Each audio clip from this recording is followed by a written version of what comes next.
চলতি বছরের 12ই জুন রাজ্যে আরও একটি নতুন থানার উদ্বোধন করেছিলেন মুখ্যমন্ত্রী। ওই নতুন থানার নাম বাইজালবাড়ি থানা। ওই নতুন থানা গঠিত হবার পর শুক্রবার রাতে প্রথমবারের মতো ধরা পড়ল প্রায় 10 লক্ষ টাকার নেশা সামগ্রী। সেই সঙ্গে পুলিশ আটক করল একটি গাড়ি সহ দুজনকে। ধৃত দুই যুবকরা হল উত্তর জেলার কদমতলা থানাধীন সুজিত দাস বয়স 25 এবং তপন দাস বয়স 32। পুলিশে জানিয়েছে একটি ছোট মালবাহী গাড়িতে করে 1200 ফ্যান্সিডিল তারা নিয়ে যাচ্ছিল খোয়াই থেকে আগরতলার দিকে। রাস্তায় TR-05F 1685 নম্বরের গাড়িটিকে বাইজালবাড়ি নাকা পয়েন্টে আটক করে তল্লাশি চালালে গাড়ি থেকে উদ্ধার হয় 10টি প্যাকেটে ওই ফ্যান্সিডিলগুলি। খোয়াই থেকে প্রদীপ ঘোষের রিপোর্ট, ত্রিপুরা পাইওনিয়ার। আমার বাসা কদমতলা। এই মালটি আইছে চোরাইবাড়ি থানার চোরাইবাড়ি থানা পেরিয়ে যে আসাম গেট আছে।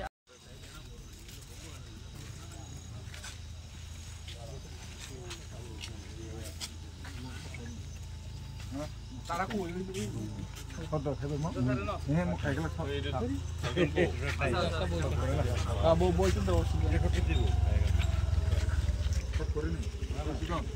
না না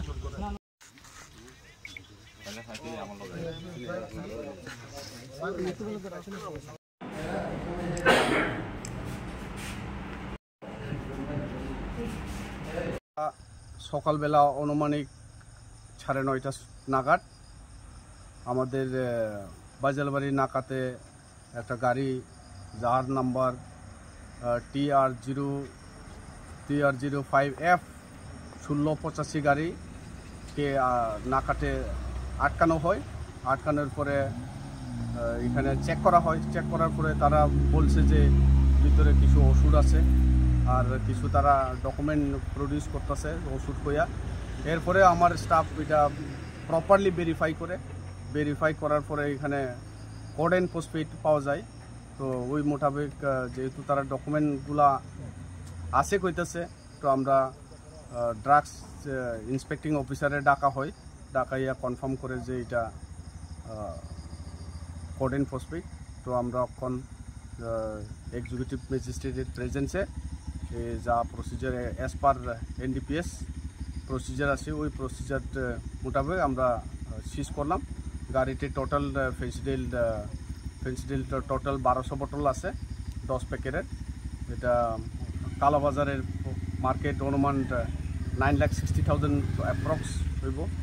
এটাই হচ্ছে আমাদের আজকে। কয়জনকে আটক করেছে? সাথে 2 জনকে আটক করা হয়েছে।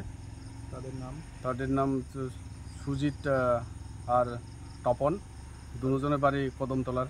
কোন জায়গায় যাচ্ছিল স্যার গাড়িটা? গাড়িটি ধর্মনগর থেকে আগরতলা যাওয়ার পথে আমরা গাড়িটিকে আটকাইছি। Thank you.